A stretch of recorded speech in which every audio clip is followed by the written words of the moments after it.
कहानी है एक असुर की। एक असुर राजा जो असुर कुल में जन्मा तो जरूर था, लेकिन उसका हृदय भगवान विष्णु के लिए पूरी तरह समर्पित था।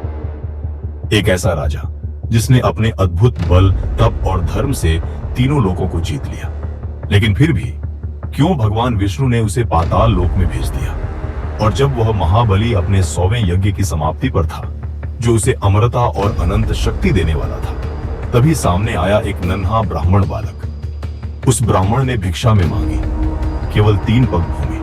पहले पग में धरती और पाताल को माप लिया, दूसरे पग में स्वर्ग को भी समेट लिया, लेकिन तीसरा पग कहां रखा उस ब्राह्मण बालक ने अपना तीसरा चरण, जब धरती, पाताल और स्वर्ग सब पहले ही नापे जा चुके थे। वह तीसरा पग बना एक प्रतीक भक्त के समर्पण और ईश्वर के न्याय का। इस तीसरे पग में छुपा है वो रहस्य जिसने सृष्टि का संतुलन फिर से स्थापित किया।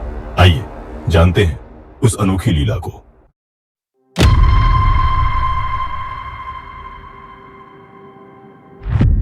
महाबली एक ऐसा नाम जो आज भी दक्षिण भारत में श्रद्धा और सम्मान से लिया जाता है।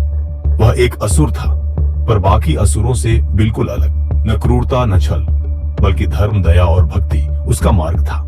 अपने तप, पराक्रम और न्यायप्रिय शासन के बल पर उसने तीनों लोकों, स्वर्ग, पृथ्वी और पाताल पर विजय पा ली थी। उसकी दानशीलता और भक्ति की इतनी ख्याति थी कि देवता भी उसकी प्रतिष्ठा से विचलित हो उठे। इंद्र का सिंहासन छिन गया, देवता पराजित हुए, असुरों का राज्य फैलता गया। तब देवताओं ने भगवान विष्णु से प्रार्थना की, प्रभु, महाबली धर्मी है, लेकिन उसका राज्य सृष्टि का संतुलन बिगाड़ रहा है, कृपया कुछ कीजिए। भगवान विष्णु मुस्कुराए। उन्होंने युद्ध का रास्ता अपनाने की बजाय एक दिव्य लीला रची।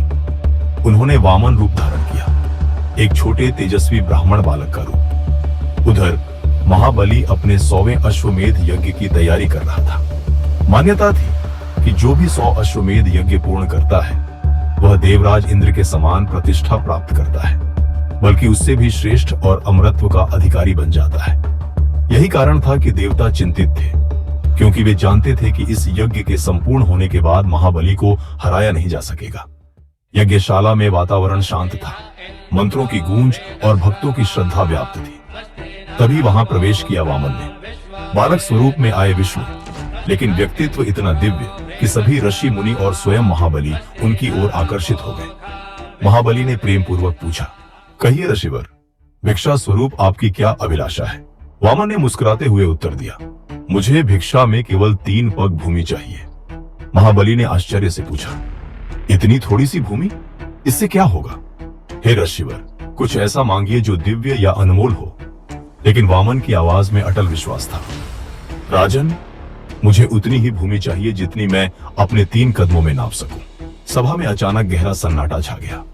इतने भव्य यज्ञ के बीच इतनी साधारण और छोटी सी मांग सुनकर सभी हैरान रह गए। गुरु शुक्राचार्य की दृष्टि तुरंत तीव्र और सतर्क हो गई। वे भांप गए कि यह बालक कोई सामान्य नहीं, बल्कि स्वयं भगवान विष्णु है। वे महाबली से गंभीर स्वर में बोले, हे महाराज, इस बालक को इतना छोटा भी न समझिए, न ही उसके सामने कोई वादा करने का शीघ्र निर्णय लीजिए। ये कोई साधारण भिक्षुक नहीं, बल्कि ये स्वयं विष्णु है। सावधानी से सोचिए और निर्णय लीजिए। परंतु महाबली मुस्कुराया और कहा, यदि भगवान स्वयं मुझसे भिक्षा लेने आए हैं, तो यह मेरा सौभाग्य है। अगर मेरा वचन टूटे तो मेरा धर्म ही टूट जाएगा।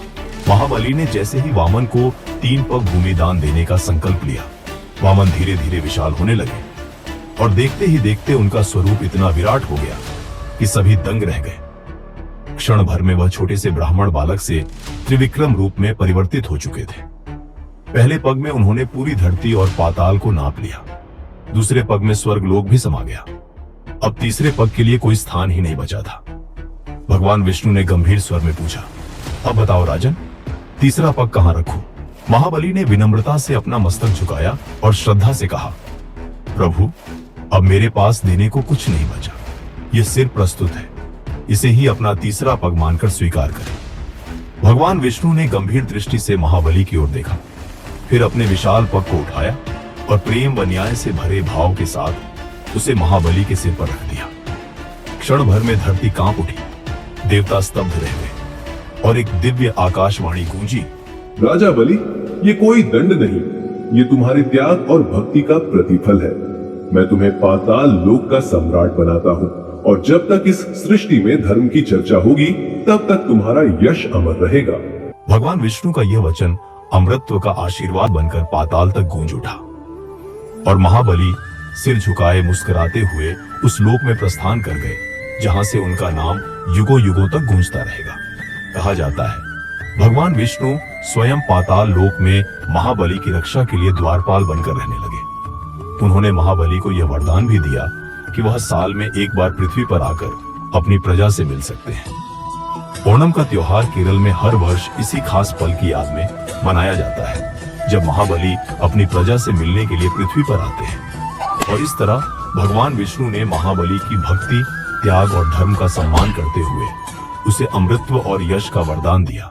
लेकिन क्या आपने सोचा, एक असुर होते हुए भी महाबली को इतनी गहरी और अटूट भक्ति कहां से मिली? यह भक्ति उसे उसके दादा प्रहलाद से विरासत में मिली, जो भगवान विष्णु के सबसे बड़े भक्त माने जाते हैं।